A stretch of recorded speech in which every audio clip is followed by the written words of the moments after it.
S ಏಡೆನ್ಸ್ news ನಲ್ಲಿ ಒಂದು breaking news ಲಭ್ಯವಾಗ್ತಾ ಇದೆ. ರಾಜ್ಯ ನಾಯಕರಿಗೆ ಎಐಸಿಸಿ ಅಧ್ಯಕ್ಷ ಖರ್ಗೆ ಖಡಕ್ ವಾರ್ನಿಂಗ್ ಅನ್ನ ಕೊಟ್ಟಿದ್ದಾರೆ. ಕೊಟ್ಟ ಕೆಲಸ ಮಾಡುವಂತೆ ಮಲ್ಲಿಕಾರ್ಜುನ್ ಖರ್ಗೆ ಎಚ್ಚರಿಕೆಯನ್ನ ನೀಡಿದ್ದಾರೆ. ಬಾಯಿ ಮುಚ್ಕೊಂಡು ನಿಮ್ಮ ಕೆಲಸ ಮಾಡಿ ಅಂತ ಖರ್ಗೆ ಯಾರಿಗೆ ಹೇಳಿದ್ರು ಈ ರೀತಿ ಅನ್ನೋದು ಈಗ ಪ್ರಶ್ನೆ. ಯಾರು ಬಹಿರಂಗ ಹೇಳಿಕೆಯನ್ನ ನೀಡಬಾರದು, ಇದು ನನ್ನ ಸೂಚನೆ. ಕಾಂಗ್ರೆಸ್ನಲ್ಲಿ ಭಿನ್ನಮತಗಳು ಶುರುವಾಗಿದೆ. ಏನೇ ತೀರ್ಮಾನ ಮಾಡುವುದಿದ್ರೆ ಹೈಕಮಾಂಡ್ ಇದೆ, ಹೈಕಮಾಂಡ್ ತೀರ್ಮಾನ ಮಾಡುತ್ತೆ. ರಾಹುಲ್ ಗಾಂಧಿ ಮತ್ತು ಸೋನಿಯಾ ಗಾಂಧಿ ಅವರು ಇದ್ದಾರೆ ಪಕ್ಷದಲ್ಲಿ, ಅವರು ತೀರ್ಮಾನ ಮಾಡ್ತಾರೆ. ನಾವೆಲ್ಲ ಸೂಕ್ತ ಸಮಯದಲ್ಲಿ ನಿರ್ಣಯ ತೆಗೆದುಕೊಳ್ತೇವೆ ಅಂತ ಖರ್ಗೆ ಹೇಳಿಕೆಯನ್ನ ನೀಡಿದ್ದಾರೆ. ಸಿಎಂ ಮತ್ತು ಕೆಪಿಸಿಸಿ ಅಧ್ಯಕ್ಷರ ಬದಲಾವಣೆ ಬಗ್ಗೆ ಯಾರು ಮಾತನಾಡಬಾರದು ಅಂತ ಕಾಂಗ್ರೆಸ್ ಶಾಸಕರಿಗೆ, ಸಚಿವರಿಗೆ ಖರ್ಗೆ ಖಡಕ್ ಎಚ್ಚರಿಕೆ ನೀಡಿದ್ದಾರೆ ಅಂದ್ರೆ ತಪ್ಪಾಗಲ್ಲ. ಶಾಸಕರು, ಸಚಿವರು, ಸಂಸದರು ಯಾರು ಕೂಡ ಸಿಎಂ ಮತ್ತು ಕೆಪಿಸಿಸಿ ಬದಲಾವಣೆ ವಿಚಾರ ಮಾತನಾಡಬಾರದು ಅಂತ ರಾಜ್ಯ ನಾಯಕರಿಗೆ ಮಲ್ಲಿಕಾರ್ಜುನ್ ಖರ್ಗೆ ಖಡಕ್ ವಾರ್ನಿಂಗ್ ಅನ್ನ ನೀಡಿದ್ದಾರೆ. ರಾಜ್ಯ ನಾಯಕರಿಗೆ ಎಐಸಿಸಿ ಅಧ್ಯಕ್ಷ ಖರ್ಗೆ ಖಡಕ್ ವಾರ್ನಿಂಗ್ ಅನ್ನ ಕೊಟ್ಟಿದ್ದಾರೆ. ಸೈಲೆಂಟ್ ಆಗಿ ಗಮನಿಸ್ತಾ ಇದ್ದಂತಹ ಖರ್ಗೆ ಕೊಟ್ಟ ಕೆಲಸ ಮಾಡುವಂತೆ ಶಾಸಕರಿಗೆ, ಸಚಿವರಿಗೆ ಎಚ್ಚರಿಕೆಯನ್ನ ನೀಡಿದ್ದಾರೆ. ಬಾಯಿ ಮುಚ್ಕೊಂಡು ನಿಮ್ಮ ಕೆಲಸವನ್ನ ನೀವು ಮಾಡಿ ಅಂತ ಖರ್ಗೆ ಹೇಳಿದ್ದಾರೆ. ಯಾರು ಬಹಿರಂಗ ಹೇಳಿಕೆಯನ್ನ ಕೊಡಬಾರದು, ಇದು ನನ್ನ ಸೂಚನೆ, ಖಡಕ್ ಸಂದೇಶವನ್ನೇ ರವಾನಿಸಿಬಿಟ್ಟಿದ್ದಾರೆ ಅಂತ. ಏನೇ ತೀರ್ಮಾನ ಮಾಡುವುದಿದ್ರೆ ಹೈಕಮಾಂಡ್ ಇದೆ, ಹೈಕಮಾಂಡ್ ತೀರ್ಮಾನ ಮಾಡುತ್ತೆ. ಜೊತೆಗೆ ಪಕ್ಷದಲ್ಲಿ ರಾಹುಲ್ ಗಾಂಧಿ ಇದ್ದಾರೆ, ಸೋನಿಯಾ ಗಾಂಧಿ ಇದ್ದಾರೆ. ನಾವೆಲ್ಲ ಸೂಕ್ತ ಸಮಯದಲ್ಲಿ ನಿರ್ಣಯ ತೆಗೆದುಕೊಳ್ತೀವಿ. ಸಿಎಂ ಮತ್ತೆ ಕೆಪಿಸಿಸಿ ಅಧ್ಯಕ್ಷರ ಬದಲಾವಣೆ ಬಗ್ಗೆ ಯಾರು ಮಾತನಾಡಬಾರದು ಅಂತ ಹೇಳಿದ್ದಾರೆ. ಶಾಸಕರು, ಸಚಿವರು, ಸಂಸದರು ಯಾರು ಕೂಡ ಈ ವಿಚಾರವಾಗಿ ಹೇಳಿಕೆಗಳನ್ನ ನೀಡಬಾರದು, ಬಹಿರಂಗ ಹೇಳಿಕೆಗಳನ್ನ ನೀಡಬಾರದು.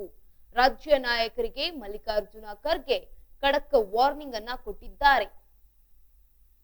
ರಾಜ್ಯ ನಾಯಕರಿಗೆ ಮಲ್ಲಿಕಾರ್ಜುನ್ ಖರ್ಗೆ ಅವರು ಖಡಕ್ ವಾರ್ನಿಂಗ್ ಅನ್ನ ನೀಡಿದ್ದಾರೆ. ರಾಜ್ಯದಲ್ಲಿ ಕಾಂಗ್ರೆಸ್ನಲ್ಲಿ ಭಿನ್ನಮತಗಳು ಶುರುವಾಗಿದೆ. ಸಿಎಂ ಹಾಗೆ ಕೆಪಿಸಿಸಿ ಅಧ್ಯಕ್ಷರ ಬದಲಾವಣೆ ಕುರಿತು ಈಗಾಗಲೇ ಸಾಕಷ್ಟು ಚರ್ಚೆಗಳು ಕೂಡ ನಡೀತಾ ಇದೆ. ಒಬ್ಬೊಬ್ರು ಒಂದೊಂದು ರೀತಿಯಾದ ಹೇಳಿಕೆಯನ್ನ ನೀಡುತ್ತಿದ್ದಾರೆ. ಡಿಕೆ ಶಿವಕುಮಾರ್ ಅವರ ಬಣ ಒಂದು ರೀತಿಯಾದಂತಹ ಹೇಳಿಕೆಯನ್ನ ನೀಡಿದ್ರೆ, ಸಿಎಂ ಸಿದ್ದರಾಮಯ್ಯ ಅವರ ಬಣ ಒಂದು ಕಡೆ ಒಂದು ರೀತಿಯಾದಂತಹ ಹೇಳಿಕೆಯನ್ನ ನೀಡ್ತಾ ಇವೆ. ಸಿಎಂ ಸಿದ್ದರಾಮಯ್ಯ ಆಪ್ತ ಬಳಗದಲ್ಲಿ ಗುರುತಿಸಿಕೊಂಡಿದ್ದವರು ಸಿಎಂ ಸಿದ್ದರಾಮಯ್ಯ ಅವರೇ 5 ವರ್ಷ ಪೂರ್ಣಾವಧಿಯನ್ನ ಮಾಡ್ತಾರೆ, ಸಿಎಂ ಆಗಿ ಇರ್ತಾರೆ ಅಂತ ಹೇಳಿಕೆಯನ್ನ ನೀಡ್ತಿದ್ದಾರೆ. ಜೊತೆಗೆ ಈ ಕಡೆ ಡಿಕೆ ಶಿವಕುಮಾರ್ ಅವರು ಆ ಕಡೆಯ ಬಣ ಇಲ್ಲ, ಸಿಎಂ ಡಿಕೆ ಶಿವಕುಮಾರ್ ಅವರು ಸಿಎಂ ಆಗ್ತಾರೆ ಅಂತ ಹೇಳ್ತಿದ್ದಾರೆ. ಈ ಮಧ್ಯೆ ಕೆಪಿಸಿಸಿ ಅಧ್ಯಕ್ಷರ ಬದಲಾವಣೆ ವಿಚಾರವಾಗಿ ಕುರಿತು ಸತೀಶ್ ಜಾರಕಿಹೊಳಿ ಅವರು ಅವರ ಬಣ ಕೂಡ ಎದ್ದಿತ್ತು. ಕೆಪಿಸಿಸಿ ಅಧ್ಯಕ್ಷರ ಬದಲಾವಣೆ ಆಗಬೇಕಿದೆ, ಎಷ್ಟು ಅಂತ ಒಬ್ರಿಗೆ ಅಧಿಕಾರ ಕೊಡ್ತೀರಿ ಅಂತ ಹೇಳ್ಬಿಟ್ಟು ಅಲ್ಲೂ ಕೂಡ ಒಂದಷ್ಟು ಪ್ರಶ್ನೆಗಳು ಬಂದಿದ್ವು.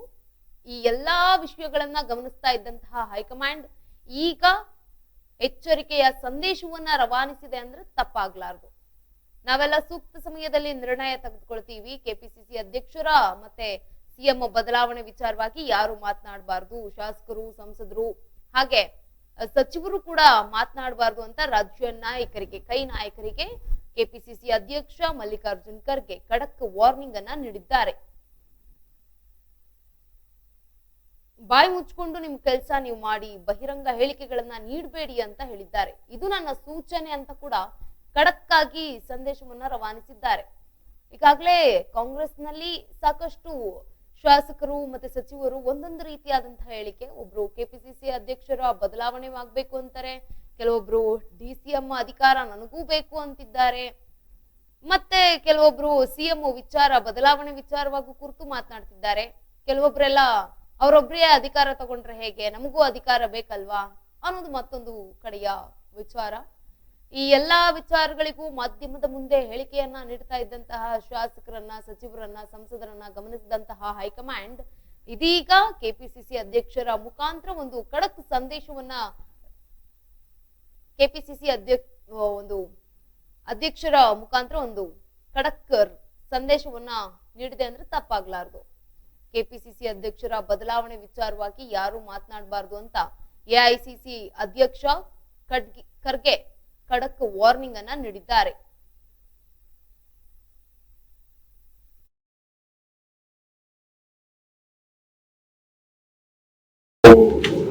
ಅನಾವಶ್ಯಕವಾಗಿ ಇಲ್ಲಿ ಗೊಂದಲ ಇರ್ತಿದೆ. ಏನು ಇಲ್ಲಿ ಯಾರಾದ್ರೂ ಒಂದು ಸ್ಟೇಟ್ಮೆಂಟ್ ಕೊಟ್ರ ಅದಕ್ಕೆ ಪ್ರತಿಯೊಂದಕ್ಕೂ ಹೈಕಮಾಂಡ್ ಕ್ಲಾರಿಫಿಕೇಶನ್ ಕೊಡ್ತಾರ. ಅರೆ ನಾವು ಹೈಕಮಾಂಡ್ ಅವ್ರು ಯಾವಾಗ ಡಿಸೈಡ್ ಮಾಡ್ತೇವೆ ಅವಾಗ ಮಾಡೇ ಮಾಡ್ತೇವೆ, ಮಾಡಬಾರ್ದು ಮಾಡೋದಿಲ್ಲ. ಆದ್ರೆ ಇಂಥದಕ್ಕೆ ಪ್ರತಿಯೊಂದಕ್ಕೆ ಸ್ಟೇಟ್ಮೆಂಟ್ಗಳು ಒಬ್ರಿಗೊಬ್ರು ಕೊಟ್ಕೊಳ್ಳೋದು, ಹೈಕಮಾಂಡ್ ಸುಮ್ಮನೆ ಕುಂತಿದ್ದೆ ಏನು ಮಾಡ್ತಾ ಇಲ್ಲ ಅಂತ ಹೇಳೋದು, ನಿಮ್ಗೆ ಯಾರು ಕೊಡು ಅಂದಾರೆ? ನೀವೇ ಗೊಂದಲ ಸೃಷ್ಟಿ ಮಾಡಿದ್ರಿ, ನೀವೇ ಹೇಳಿಕೆಗಳು ಕೊಡ್ತೀರಿ, ನೀವೇ ಗೊಂದಲ ಸೃಷ್ಟಿ ಮಾಡ್ತೀರಿ. ಅದಕ್ಕೇನು ಪ್ರತಿಯೊಂದಕ್ಕೂ ದಿನ ಎದ್ದು ನಾವು ಎಲ್ಲರದು ಕ್ಲಾರಿಫಿಕೇಶನ್ ಕೊಡಕ್ಕಾಗ್ತದೆ? ಅದಕ್ಕಾಗಿ ಹೈಕಮಾಂಡ್ ಇದೆ. ಹೈಕಮಾಂಡ್ ಯಾವಾಗ ನಿರ್ಣಯ ತಗೊಳ್ತದೆ. ಅದಕ್ಕಾಗಿ ದಯವಿಟ್ಟು ನನ್ನ ಸಲಹೆ ಏನಂದ್ರೆ, ನಮ್ಮ ಮಂತ್ರಿಗಳಿಗಾಗ್ಲಿ, ಶಾಸಕರಿಗಾಗ್ಲಿ ಅಥವಾ MP-ಗಳಿಗಾಗ್ಲಿ ಯಾರೂ ಕೂಡ ಇದು ಬದಲಾವಣೆಗಳು ಮಾತಾಡಬಾರದು. ಮತ್ತು ಸ್ಥಿರ ಸರ್ಕಾರಕ್ಕೆ ನಾವು ಇನ್ನೂ ಗಟ್ಟಿ ಮಾಡಬೇಕೇ ಹೊರತಾಗಿ ಅದನ್ನ ಅಳಗಾಡಿಸ್ತಕ್ಕಂಥದ್ದು ಅಥವಾ ಸಂಘಟನೆ ಈಗ ಮಜಬೂತ್ ಇದೆ, ಅದಕ್ಕೆ ಇನ್ನೂ ವೀಕ್ ಮಾಡೋದು ಇವೆರಡೂ ಆಗ್ಬಾರ್ದು. ಬಾಯಿ ಮುಚ್ಕೊಂಡಿರ್ಬೇಕು, ಯಾರು ಅವ್ರ ಕೆಲಸ ಬಾಯಿ ಮುಚ್ಕೊಂಡು ಮಾಡ್ಕೊಂಡು ಹೋಗಿ ಅನ್ನೋ ರಾಜ್ಯ ನಾಯಕರಿಗೆ ಎಐಸಿಸಿ ಅಧ್ಯಕ್ಷ ಖಡಕ್ ವಾರ್ನಿಂಗ್ ಅನ್ನ ಕೊಟ್ಟಿದ್ದಾರೆ. ಕೊಟ್ಟ ಕೆಲಸ ಮಾಡುವಂತೆ ಮಲ್ಲಿಕಾರ್ಜುನ್ ಖರ್ಗೆ ಎಚ್ಚರಿಕೆ ನೀಡಿದ್ದು, ಬಾಯಿ ಮುಚ್ಕೊಂಡು ನಿಮ್ಮ ಕೆಲಸ ಮಾಡಿ ಅಂತ ಖರ್ಗೆ ಬಹಿರಂಗ ಹೇಳಿಕೆಯನ್ನ ಕೊಡಬಾರದು. ಇದು ನನ್ನ ಸೂಚನೆ. ನೀವೇನೇ ತೀರ್ಮಾನ ಮಾಡುವುದ್ರಿಂದ ಏನೇ ತೀರ್ಮಾನ ಮಾಡುದಿದ್ರೆ ಹೈಕಮಾಂಡ್ ಮಾಡುತ್ತೆ. ರಾಹುಲ್ ಗಾಂಧಿ ಮತ್ತೆ ಸೋನಿಯಾ ಗಾಂಧಿ ಇದ್ದಾರೆ, ನಾವೆಲ್ಲ ಸೂಕ್ತ ನಿರ್ಣಯ ತೆಗೆದುಕೊಳ್ತೇವೆ ಅಂತ ರಾಜ್ಯದ ಕೈ ನಾಯಕರಿಗೆ ಎಐಸಿಸಿ ಅಧ್ಯಕ್ಷ ಖಡಕ್ ವಾರ್ನಿಂಗ್ ಅನ್ನ ಕೊಟ್ಟಿದ್ದಾರೆ. ಹೆಚ್ಚಿನ ಮಾಹಿತಿಯನ್ನ ನೀಡ್ತಾರೆ ನಮ್ಮ ನ್ಯೂಸ್ ಡೆಸ್ಕ್ ನಿಂದ ಮನೋಜ್ ಕಬಳ್ಳಿ. ಈಗಾಗಲೇ ರಾಜ್ಯದಲ್ಲಿ ಕಾಂಗ್ರೆಸ್ ನಾಯಕರು ಒಂದೊಂದು ರೀತಿಯಾದಂತಹ ಹೇಳಿಕೆಯನ್ನ ನೀಡುತ್ತಿದ್ದಾರೆ. ಇದೀಗ ಹೈಕಮಾಂಡ್ ಎಲ್ಲವನ್ನ ಗಮನಿಸಿದ್ದು ಈ ಒಂದು ಖಡಕ್ ಸಂದೇಶವನ್ನ ನೀಡಿದೆ ಅಂದ್ರೆ ತಪ್ಪಾಗಲ್ಲ. ಈ ಬಗ್ಗೆ ಹೆಚ್ಚಿನ ಮಾಹಿತಿಯನ್ನ ನೀಡುವುದಾದ್ರೆ ಎಸ್ ಗಂಗಾ, ಏನಂತಂದ್ರೆ ಎಲ್ಲೆಡೆ ಎಲ್ಲಾ ಕಡೆ ಕೂಡ ಅಂತಂದ್ರೆ ಕಾಂಗ್ರೆಸ್ ಒಂದು ಸಮಾವೇಶ ಆಗಿರ್ಬೋದು, ಕಾಂಗ್ರೆಸ್ ಒಂದು ಪ್ರೆಸ್ ಮೀಟ್ ಎಲ್ಲಾ ಕಡೆ ಬಹಿರಂಗ ಹೇಳಿಕೆ ಯಾರು ಕೂಡ ಕೊಡಬಾರದು. ರಾಜ್ಯ ಕಾಂಗ್ರೆಸ್ ನಾಯಕ ಕೂಡ ಮಲ್ಲಿಕಾರ್ಜುನ್ ಖರ್ಗೆ ಏನಂತಂದ್ರೆ ಕಾಂಗ್ರೆಸ್ ನಾಯಕರಿಗೆ ಅಂತಂದ್ರೆ ವಾರ್ನಿಂಗ್ ಅನ್ನ ಕೂಡ ನೀಡಿದ್ರೆ ಅಂತ ಹೇಳ್ಬೋದು. ಹೈಕಮಾಂಡ್ ಸೂಚನೆ ನಂತರವೂ ಮುಖ್ಯಮಂತ್ರಿ ಕೆಪಿಸಿಸಿ ಅಧ್ಯಕ್ಷರ ಬದಲಾವಣೆ ಕುರಿತು ಯಾವುದೇ ಕಾರಣಕ್ಕೂ ಬಹಿರಂಗ ಹೇಳಿಕೆಯನ್ನ ನೀಡಬಾರದು ಅಂತ ಕೂಡ ಸಚಿವರಿಗೂ ಮತ್ತು ಶಾಸಕರು ಕೂಡ ಬಾಯಿ ಮುಚ್ಚಿಕೊಂಡು ಇರುವಂತೆ ಕೂಡ ಅಂತಂದ್ರೆ ಎಐಸಿ ಕೂಡ ಅಧ್ಯಕ್ಷರಾದಂತಹ ಮಲ್ಲಿಕಾರ್ಜುನ್ ಖರ್ಗೆ ತಿಳಿಸಿದ್ದಾರೆ. ಮತ್ತೆ ಇನ್ನೊಂದು ಸುದ್ದಿಗಾರರ ಜೊತೆ ಏನಂತಂದ್ರೆ ನಿನ್ನೆ ಶುಕ್ರವಾರ ಕೂಡ ಮಾತಾಡಿ ಏನಂತಂದಿದ್ರೆ, ಪಕ್ಷ ವಹಿಸಿ ಕೆಲಸವನ್ನ ಶ್ರದ್ಧೆಯಿಂದ ಮಾಡಿ, ಯಾರಿಗೆ ನಾವು CM ಕೊಡ್ಬೇಕು, ಆಮೇಲೆ ಕೆಪಿಸಿಸಿ ಅಧ್ಯಕ್ಷನ ಯಾರು ಮಾಡ್ಬೇಕು ಅಂತ ನಾವು ಹೈಕಮಾಂಡ್ ತೀರ್ಮಾನ ಮಾಡುತ್ತೆ ಅಂತ ಕೂಡ ಅವರು ಏನಂದ್ರೆ ಸರಿಯಾದಂತ ಖಡಕ್ ಅಂತ ವಾರ್ನಿಂಗ್ ಅನ್ನು ಕೊಡೋದು ಅಂತ ಹೇಳ್ಬೋದು. ಪಕ್ಷದ ಬಲ ಮತ್ತು ಏನಂತಂದ್ರೆ ಆದಿ ಬೀದಿಯಲ್ಲಿ ಹೇಳಿಕೊಂಡು ತಿರುಗಾಡುವಂತವಳು, ಯಾಕಂದ್ರೆ ನೀವು ಒಬ್ಬ ಜನನಾಯಕನಾಗಿ, ನೀವು ಒಬ್ಬ ವರಿಷ್ಠರಾಗಿ ನೀವು ಈ ತರ ಇದನ್ನೆಲ್ಲ ಮಾಡ್ಬಾರ್ದು ಅಂತ ಕೂಡ ಅಂತಂದ್ರೆ ಯಾರೇ ಹೇಳಿದ್ರು ಹೈಕಮಾಂಡ್ ನಿರ್ಧಾರ ತೆಗೆದುಕೊಳ್ಳುತ್ತೆ ಆಗುವುದಿಲ್ಲ. ನೀವ್ ಯಾರೇ ಯಾವ್ದೇ ಕಾರಣಕ್ಕೂ ಯಾರೇ ಬಂದು ಮೀಟ್ ಮಾಡಿ ಏನೇ ಆದ್ರೂ ಕೂಡ ನಿಮ್ಮ ನಿರ್ಧಾರ ತೆಗೆದುಕೊಂಡು ನಾವು ಡಿಸಿಷನ್ ಮಾಡಂಗಿಲ್ಲ. ಯಾಕಂದ್ರೆ ಹೈಕಮಾಂಡ್ ಏನಿರುತ್ತೆ ಅದನ್ನ ನೀವು ಪಾಲಿಸ್ಬೇಕು ಅಂತ ಕೂಡ ಏನಂತಂದ್ರೆ ಪರಿಶೀಲನೆ ಸಚಿವರಿಗೂ ಕೂಡ ಎಲ್ಲರಿಗೂ ಕೂಡ ಶಾಸಕರು ಕೂಡ ತಿಳಿಸಿದ ಅಂತ ಹೇಳ್ಬೋದು. ಮತ್ತೇನಂದ್ರೆ ಮುಖ್ಯಮಂತ್ರಿ ಮತ್ತು ಕೆಪಿಸಿಸಿ ಅಧ್ಯಕ್ಷರ ಬದಲಾವಣೆ ಏನಂದ್ರೆ ಎಲ್ಲಾ ಕಡೆ ಕೂಗ್ತೀನಿ, ಮುಂದಿನ CM ಏನಂದ್ರೆ DK ಶಿವಕುಮಾರ್ ಆಗ್ಬಹುದು ಅಂತ ಕೂಡ ಎಲ್ಲಾ ಕಡೆ ಘೋಷಣೆ ಆಗಿರ್ಬೋದು. ಮತ್ತೆ ಏನಂತಂದ್ರೆ ಸತೀಶ್ ಜಾರಕಿಹೊಳಿ ಯಾಕೆ ಅಂದ್ರೆ ಡಿನ್ನರ್ ಮೀಟಿಂಗ್ ಕೂಡ ಏಕೆ ಪರಮೇಶ್ವರ್ ಡಿನ್ನರ್ ಮೀಟಿಂಗ್ ಇಟ್ಟಿದಾಗ DK ಶಿವಕುಮಾರ್ ಹೈಕಮಾಂಡ್ ಗೆ ಲೆಟರ್ ಬರೆದು ಕ್ಯಾನ್ಸಲ್ ಆದ ಕಾರಣ ಏನ್ ಮಾಡಿದ್ರೆ ಅಂದ್ರೆ ಅವ್ರ ತಾರೀಖನ್ನ ತೆಗೆದುಕೊಂಡು ರಾಜಣ್ಣ ಆಗಿರ್ಬೋದು, G ಪರಮೇಶ್ವರ್, ಸತೀಶ್ ಜಾರಕಿಹೊಳಿ ಎಲ್ಲ ಕೇಳಿದ್ದಾರೆ ಹಿರಿಯ ನಾಯಕರು ಅಂತ ಹೇಳ್ಬೋದು. ಯಾಕೆಂದ್ರೆ ಒಬ್ಬ ರಾಜಕೀಯ ವ್ಯಕ್ತಿಗೆ ಎರಡು ಅಂತಂದ್ರೆ ಖಾತೆಗಳನ್ನ ಕೊಡಬಹುದು. ಈಗ ಕೆಪಿಸಿಸಿ ಅಧ್ಯಕ್ಷ ಆಗಿರ್ಬೋದು ಮತ್ತೆ DCM ಎರಡೂ ಒಬ್ಬರಿಗೆ ಕೊಡಬೇಕ ಏನಂತಂದ್ರೆ ಕೆಪಿಸಿಸಿ ಅಧ್ಯಕ್ಷ ಬದಲಾವಣೆ ಆಗ್ಬೇಕು ಅಂತ ಕೂಡ ಎಲ್ಲೆಡೆ ಕೂಡ ನಡೀತಾ ಇದೆ. ಮತ್ತೆ ಸತೀಶ್ ಜಾರಕಿಹೊಳಿ ನಿವಾಸದಲ್ಲಿ ಕೂಡ ಔತಣಕೂಟ ಬೆನ್ನಲ್ಲೇ ಏನಂತಂದ್ರೆ ಜನಪ್ರತಿನಿಧಿಗಳು ಅಂತ ಮುಖಂಡರು ಕೂಡ ಸಭೆಯನ್ನ ಸೇರಿದ್ರು. ಗೃಹ ಸಚಿವರು ಕೂಡ ಇದೇ ತರ ಮಾಡಿದಕ್ಕೆ ಅದನ್ನ ಕ್ಯಾನ್ಸಲ್ ಮಾಡಿದ ಕಾರಣ ಇವರೆಲ್ಲ ಕೆಳಗಿದ್ರೆ ಅಂತ ಹೇಳ್ಬೋದು. ಮತ್ತೆ ಏನಂತಂದ್ರೆ ಔತಣಕೂಟ ರಾಜಕೀಯ ಪಕ್ಷದ ಹೈಕಮಾಂಡ್ ತಡೆ ಕೂಡ ಒಟ್ಟಿದ್ರು. ಯಾಕಂದ್ರೆ ಇವ್ರು ಲೆಟರ್ ಬರೆದ ಕೂಡ ಹೈಕಮಾಂಡ್ ಅಂತ ತಡೆ ಮಾಡಿದ್ದಾರೆ. ಮತ್ತೆ ಯಾವುದೇ ಕಾರಣಕ್ಕೂ ಅಧ್ಯಕ್ಷ ಅಧ್ಯಕ್ಷರ ಬದಲಾವಣೆ ಇಲ್ಲ ಅಂತ ಕೂಡ ಅಂತಂದ್ರೆ ಸುರ್ಜೇವಾಲ ಅವರು ಕೂಡ ಹೇಳಿದ್ರೆ ಬೆಳಗಾವಿಯಲ್ಲಿ ಕೆಪಿಸಿಸಿ ಅಧ್ಯಕ್ಷರ ಬದಲಾವಣೆ ಆಗಿದ್ರೆ ಮತ್ತೆ ಈಗ ಡಿ.ಕೆ. ಶಿವಕುಮಾರ್ ಕೂಡ ಅಂತಂದ್ರೆ ಕಾಂಗ್ರೆಸ್ ಸಮಾವೇಶ ಸಿದ್ಧತೆ ಪರಿಶೀಲನೆಗೆ ಬರ್ತಾ ಇರ್ಲಿಲ್ಲ ಅಂತ ಕೂಡ ಹೇಳಿದ್ರೆ ಸುರ್ಜೇವಾಲ ಈ ಮೂಲಕ ತಿಳಿಸಿದ್ರೆ ಅಂತ ಹೇಳ್ಬೋದು ಗಂಗಾ. ಓಕೆ, ಧನ್ಯವಾದಗಳು ಮನೋಜ್ ತಮ್ಮೆಲ್ಲ ಮಾಹಿತಿಗಾಗಿ. ಎಸ್, ಬಾಯ್ ಮುಚ್ಕೊಂಡಿರಿ, ಇದು ಒಂದು ಹೇಳಿಕೆ. ಯಾವುದೇ ರೀತಿಯಂತ ಹೇಳಿಕೆಗಳನ್ನ ಕೆಲಸ ಮಾಡಬೇಡಿ, ಬಾಯ್ ಮುಚ್ಕೊಂಡು ನಿಮ್ಮ ಕೆಲಸ ನೀವು ಮಾಡಿ ಅಂತ ಖರ್ಗೆ ಹೇಳಿದ್ದಾರೆ. ಬಹಿರಂಗ ಹೇಳಿಕೆಗಳನ್ನ ಕೊಡಬಾರದು, ಇದು ನನ್ನ ಸೂಚನೆ. ಏನೇ ತೀರ್ಮಾನ ಮಾಡುವುದಿದ್ರು ಹೈಕಮಾಂಡ್ ಇದೆ. ರಾಹುಲ್ ಗಾಂಧಿ ಮತ್ತೆ ಸೋನಿಯಾ ಗಾಂಧಿ ಅವರು ಇದ್ದಾರೆ. ನಾವೆಲ್ಲ ಸೂಕ್ತ ಸಮಯದಲ್ಲಿ ನಿರ್ಣಯ ತೆಗೆದುಕೊಳ್ತೇವೆ. ಸಿಎಂ ಹಾಗೆ ಕೆಪಿಸಿಸಿ ಅಧ್ಯಕ್ಷರ ಬದಲಾವಣೆ ಬಗ್ಗೆ ಯಾರು ಮಾತನಾಡಬಾರದು ಅಂತ ರಾಜ್ಯದ ಶಾಸಕರು, ಸಚಿವರು ಹಾಗೆ ಸಂಸದರಿಗೆ ಎಐಸಿಸಿ ಅಧ್ಯಕ್ಷ ಖರ್ಗೆ ಖಡಕ್ ಎಚ್ಚರಿಕೆಯನ್ನ ನೀಡಿದ್ದಾರೆ.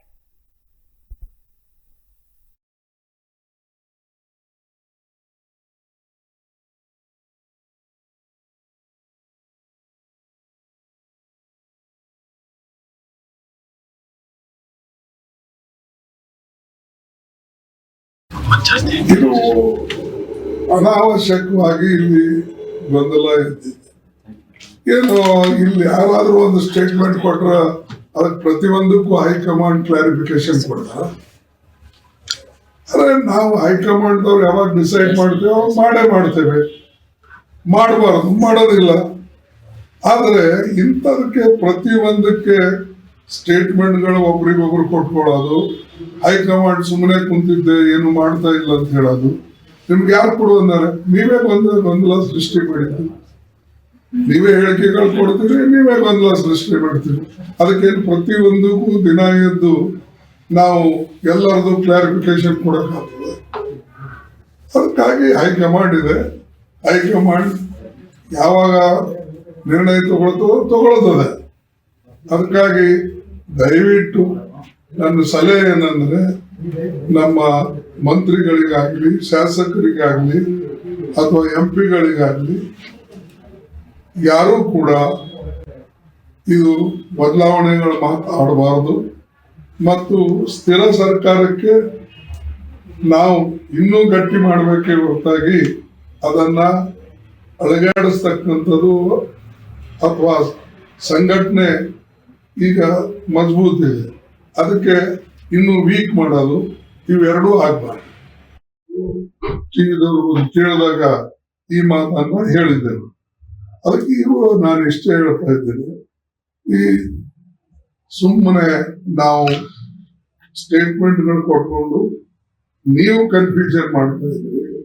ನಾವು ಯಾರು ಇದ್ರ ಬಗ್ಗೆ ಮಾತಾಡಿ ಅದಕ್ಕೆ ಎಲ್ಲಿವರೆಗೆ ಹೈಕಮಾಂಡ್ ಈಗ ನಿರ್ಣಯ ತೆಗೆದುಕೊಂಡು ಏನು ಈಗ ಪದ್ಧತಿ ನಡ್ಕೊಂಡು ಬಂದಿದೆ ಅದು ನಡೀತದೆ. ಅದ್ರಾಗೇನು ಯಾವ ಬದಲಾವಣೆ ಇಲ್ಲ.